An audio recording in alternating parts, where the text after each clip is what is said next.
दुआ साहब, क्राउड बैठा है, जब तक आप शेर नहीं सुनाएंगे ये चैन से नहीं बैठ पाएंगे। अच्छा, क्रिकेट का तो नहीं शेर सुनाऊं? नहीं, आप बस शेर, खुला शेर छोड़ना। एक बड़ा अच्छा शेर है और ये जिंदगी से रिलेटेड है कि दायम आबाद रहेगी दुनिया, वाह हम ना होंगे कोई हमसा होगा। वाह वाह वाह, दायम आबाद रहेगी दुनिया, हम ना होंगे कोई हमसा होगा।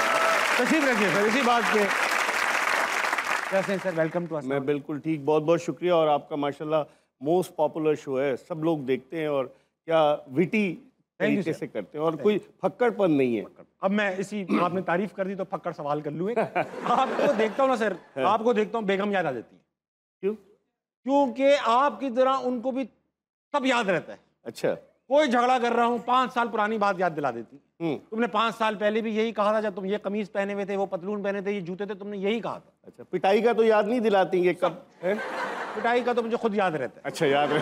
आप बताएं सर, ये जो आप स्पोर्ट्स का इंसाइक्लोपीडिया आपको कहा जाता है, कुछ लोग आपको क्रिकेट का जाकिर नाइक भी कहते हैं, कैसे आपको याद रहता है हर वक्त, कैसे? देखें, जिस तरह अल्लाह ताला ने आपको खुदादार सलाहियत दी है कि बगैर लिखे आप एक्सटेम्पोर क्वेश्चन से क्वेश्चंस करते जाते हैं, ऐसे अल्लाह ताला ने मुझे भी खुदादार सलाहियत दी कि एक दफ़ा कोई चीज़ पढ़ लेता हूँ तो फिर उसके बाद उसे दोबारा पढ़ने की ज़रूरत नहीं होती, वो दिमाग में महफूज हो जाती। आप फोटोग्राफिक मेमोरी आप अल्हम्दुलिल्लाह, अल्हम्दुलिल्लाह। और यही मेरा एडवांटेज है मुझे कि इसके हवाले से मुझे एक तो मुझे एक क्रिकेटर मिला, उसका इंटरव्यू मैं कर रहा था, तो वो कहने लगा कि यार वो तपा हुआ था मुझसे क्योंकि मैंने प्रोग्राम में उसके बारे में, उसके रिकॉर्ड के बारे में बताया, तो मुझसे कहने लगा आपको तो नादरा में होना चाहिए था। तो मैंने उसको जवाब दिया, मैंने कहा बेटा अभी बता दूंगा कि तुम्हारे अब्बा का क्या नाम है और तुम कौन से हॉस्पिटल में पैदा हुए। सर कैसे आप क्या हर वक्त पीछे लगे रहते हैं लोगों के? ये मैं पढ़ता हूँ, अस्पताल पढ़ते हैं। पढ़ता हूँ। पब्लिक नॉलेज तो अक्सर नहीं होती, कौन किस अस्पताल में पैदा हुआ। किताबों में से और इधर उधर से आस पास से इंफॉर्मेशन लेकर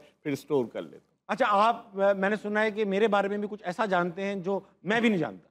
बहुत सारी चीजें आपकी है, एहतियात से बताइए। अच्छा, एक चीज छोड़ के बाकी सब एहतियात से बताऊं। 2 चीजें। एक तो आप जब हबीब पब्लिक स्कूल में आप पढ़े, फिर उसके बाद आप माशाल्लाह पढ़ाई में तो बहुत ही तेज थे। बहुत तेज था मैं, बहुत तेज थे। जिस तरह बातों में तेज हो गए ना, उस तरह पढ़ाई में भी आप माशाल्लाह बहुत तेज थे। फिर उसके बाद क्या हुआ कि तकारीर करते थे आप, जबरदस्त किस्म की स्पीचेस, और जनरल रिटायर्ड परवेज मुशर्रफ के सामने आपने जो तकरीर की, उन्होंने बड़ा आपको अप्रिशिएट किया।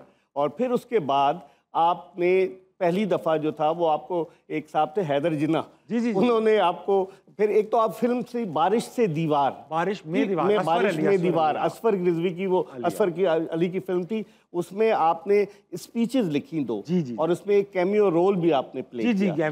फिर उसके बाद दी सर्किल्स शुरू हो गए, हाँ सर्कस। फिर वहाँ से आप गए नाशपाती, स्टैंड अप कॉमेडी आपने वहाँ से शुरू की। और फिर उसके बाद मैं बीच में 2-3 बार बाथरूम भी गया था सर। अच्छा, तो वो मुझे नहीं पता चला, वरना मैं वो भी बताता। हाँ। चुपके से गया था, चुपके वहाँ से।